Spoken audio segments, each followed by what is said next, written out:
நமது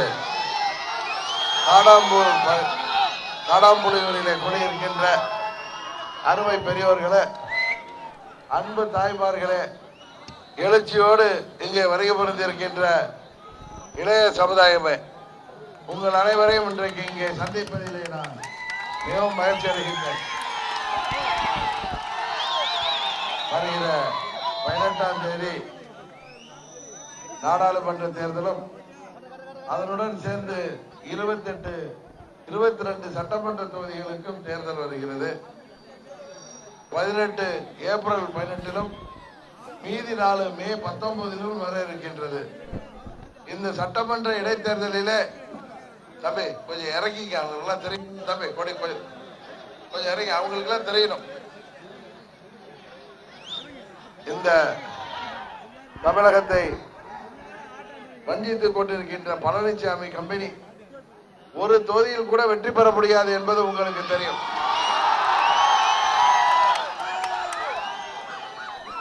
ஆனால் 8 தொகுதிகளிலே வெற்றி பெறவில்லை என்றால் இந்த ஆட்சி தொடராது.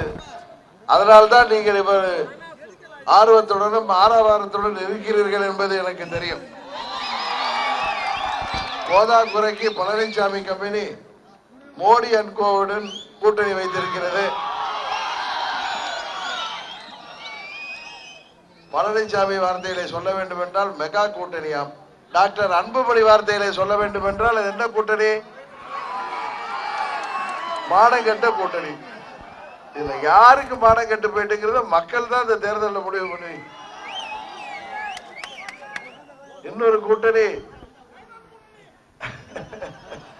என்ன கூட்டணி?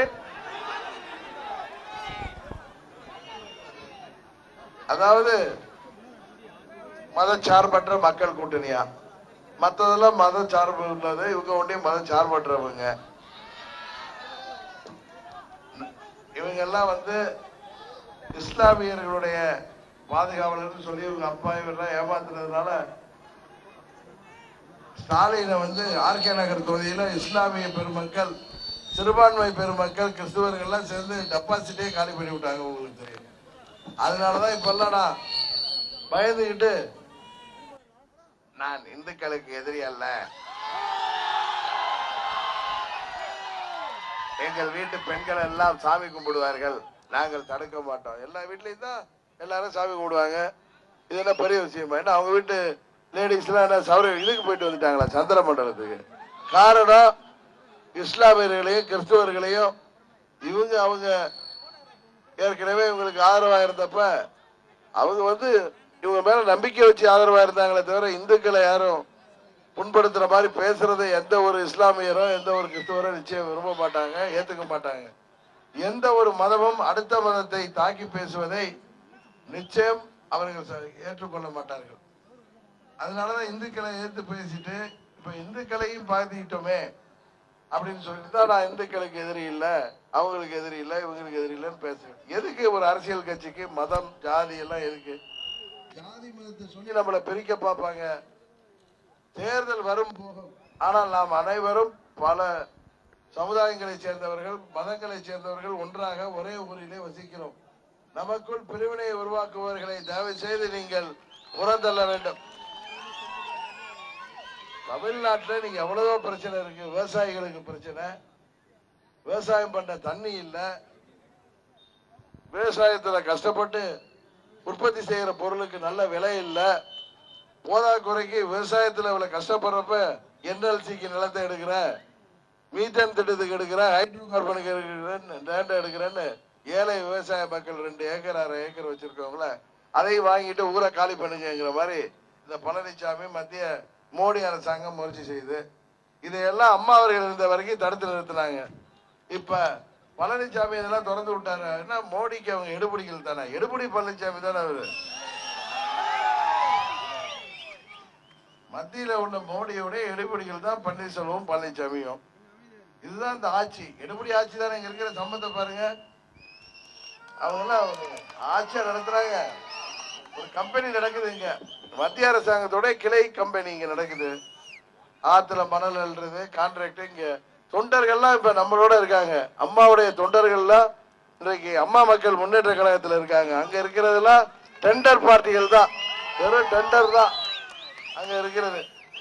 அதனாலதான் சொல்றேன், இந்த மானங்கெட்ட கூட்டணியும் இன்னொன்னு ஏமாத்துற கூட்டணி திமுகவுக்கு இன்றைக்கு அவங்க அப்பாவுடைய மறைவுக்கு அப்புறம் அவங்களுடைய வாக்கு வங்கியே சிதைந்து போயிட்டு திருவாரூர்ல தான் தேர்தல் எண்ணிக்கையவே பயந்தாங்க. அதனாலதான் ஊடகத்தை நீ கையில வச்சுக்கிட்டு என்னமோ அங்க திமுக ஜெயிக்கு இங்க திமுக ஜெயிக்குங்கிறாங்க. திமுக கள நிலவரம் உங்களுக்கு தெரியும், ஊர்ல எப்படி இருக்குன்னு. கடலூர்ல ஜெயிக்க முடியுமா அவங்க?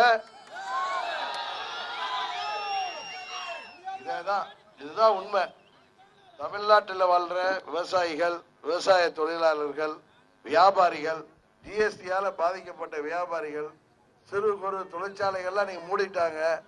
அது மாதிரி நெசவாளர்கள், மீனவர்கள், மாணவர்கள், நமது அரசாங்கத்தின் அச்சாரியாக இருக்கின்ற அரசு அலுவலர்கள், ஆசிரியர்கள், அதுபோல ஆசிரியர்கள் என்ன கேட்கிறாங்க, பழைய ஓய்வூதிய திட்டத்தை அம்மா வந்து செய்யறீங்கன்னாங்க, அதுபடி எங்களுக்கு ஓய்வூதியத்தை பிக்ஸ் பண்ணுங்கன்னு கேட்குறாங்க. அதெல்லாம் முடியாதுன்னு அவங்கள மிரட்டி அரெஸ்ட் பண்ணுவேன்னு சொல்லி வேலையை விட்டு எடுப்பேன்னு அவங்கள வந்து பயமுறுத்தி இன்னைக்கு வேலையில் சேர வச்சிருக்காங்க. அவர் மீனவர்களின் கஷ்டங்களை அம்மா அவர்கள் இருந்தவரை பாதுகாத்தார்கள். இன்றைக்கு மீனவர்களுக்கு பாதுகாப்பு இல்லாமல் இருக்கிறது. அமைப்பு சாரா தொழிலாளர்கள் மற்றும் சமுதாயத்தின் அனைத்து தரப்பினரும் இன்றைக்கு பாதிக்கப்பட்டிருக்கிறார்கள். மீண்டும் தமிழகத்திலே மாணவர்களுக்கு சரியான படிப்பு, இந்த நீட் தேர்வை தடை செய்யறதுக்கு, அதுபோல மத்திய அரசு தேவையில்லாமல் தமிழ்நாட்டு மாநில பிரச்சனைகளிலே தலையிடுவதை தடுப்பதற்கும், அம்மாவின் உண்மையான ஆட்சியை தமிழகத்திலே கொண்டு வருவதற்கும் நீங்கள் வாக்களிக்க வேண்டிய சின்னம் பரிசு பெட்டகம். உங்களது வேட்பாளர் அருமை சகோதரர் தங்கவேல். நமது பகுதியில என்எல்சி நிறுவனத்திற்கு நிலம், வீடு கொடுத்தவர்களுக்கான இழப்பீடு, வேலை வாய்ப்பு ஆகியவற்றை பெற்றுத்தர நடவடிக்கை எடுக்க வேண்டும். என்எல்சி ஒப்பந்த தொழிலாளர்கள் பிரச்சனைக்கு தீர்வு காண வேண்டும். விவசாயத்திற்கு முக்கியத்துவம் அளித்து முந்திரி ஏற்றுமதி மையம் வேண்டும். இங்கே வசிக்கும் இலங்கை தமிழர்கள் அனைத்து தரப்பு மக்களுக்கும் தேவையான அடிப்படை வசதிகள் வேண்டும்.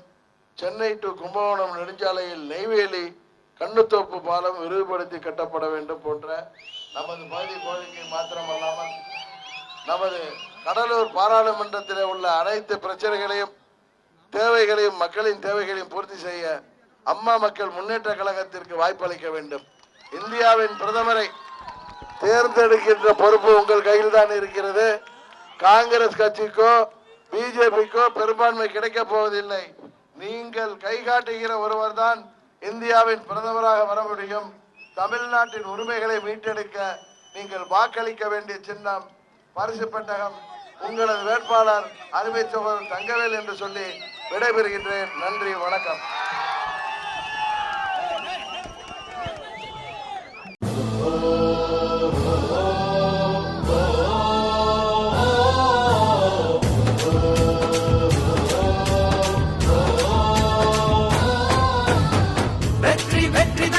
பரிசு பெட்டகம்தான் அம்மாவின் சக்திதான்.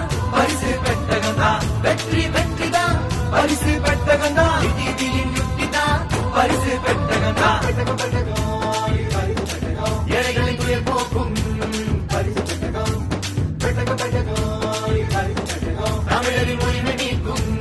பரிசு பெட்டகம் வெற்றி வெற்றிதான். பரிசு பெட்டகம்தான் இளைஞர்களை முன்னேற்றிடும். பரிசு பெட்டகம்தான் வெற்றி